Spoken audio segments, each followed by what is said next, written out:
Some New Yorkers are using their quilting skills to help families who had lost loved ones to September 11th related illnesses. I'm checking out one of these quilts for myself here this morning. New Yorkers' Michael Scotto tells us about this effort to help the quilters deal with their own grief as well. Diane Pryor Holland finds peace every time she sits at her sewing machine. It's therapeutic. Very. It's a nice feeling for a woman who felt her life unravel after her husband, police officer Richard Holland, died 6 years ago of kidney cancer linked to the toxic air he had inhaled in the aftermath of September 11th. When he passed, my world has never been the same. I mean, it's getting better now, but I miss my best friend. Pryor Holland says life only started to improve 4 years ago after meeting Bertha Merriweather and Dolores Weiner. I think it's Richard, Tommy, and Thomas that put us together. Two women who knew what she was going through. Merriweather lost her detective son Tommy to a 9/11 related cancer in 2013. It's very hard. It's very, very hard. Weiner's brother Thomas died of a 9/11 illness in 2003. We have an angel up there looking out for us now. And believe me, he takes care of us. 2 years ago, they formed HOPS, helping our post-9/11 survivors. The mission, to make a quilt for every NYPD family that has lost a loved one to a 9/11 related illness. Take it, wrap yourself in it, remember your loved ones, remember us, that we're all a family now. Of the three, only Pryor Holland sews, but they've enlisted volunteers to help. And recently, they held a quilting bee at police headquarters, where people gathered, sewed, and presented to the grieving the ultimate gift of comfort. Simone Fisher's father died of a 9/11 related cancer.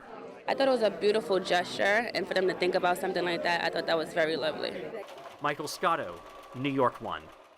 Diane's with me now in studio. You and your husband used to watch New York One in the morning, and it means a lot to have you here this morning. Thank you. It means a lot to me also. This is one of the quilts. We got one of them back behind us here. Yes. These take a long time. Yes, they do, and a lot of people don't understand. That's why we call it a labor of love. You have to love this to get it done. Can you calculate how many hours go into a single quilt with all the different people who do a piece of it? Well, depending on the size of the quilt and the design, it could take 300 hours. You know, it's a lot of manpower work, cutting, deciding, you know, how you're going to lay it out, what pattern you're going to use. Are you going to create your own? Are you going to use a traditional quilt block? And this is one of those things that just it started almost accidentally. You met each other? We met each other, unfortunately, at memorials. But fortunately for us, we had that support. And that's what this is all about, is to support. Unfortunately, with post 9/11, no one really knows what to do with post 9/11 because most of the officers have been retired and starting a new career and got sick and died. So the wives, when I speak to many of them, they felt a little bit left out of the loop, so to speak. So this is a project they can put their effort into. They could put their effort into, or when they receive a quilt, they just love what somebody took the time to do for them. So tell me a little bit about what I have in front of me here. Each of these is done by a different volunteer, or not necessarily? No, this entire quilt I made in memory of Richard. So I worked on this, sewing all the pieces, the blocks together, and putting it together. At our quilting bee, though, various groups would work on different patterns and different blocks.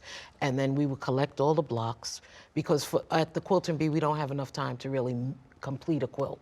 So I take them, I sew them together, and then we put the batting in the backs. And I have a wonderful friend of mine, Sylvia Hernandez, who does most of the quilting. So it all works out. We got some information we're going to put on the screen if somebody thinks they can help, because there are a lot of quilters in a community in New York who may be able to help you out. So HOPSINC, HOPSINC.org. Just contact us, and we would be happy to have you come aboard. Maybe you can do a little less sewing if you get some more volunteers. No, sewing is my therapy. I have to keep doing it. Okay.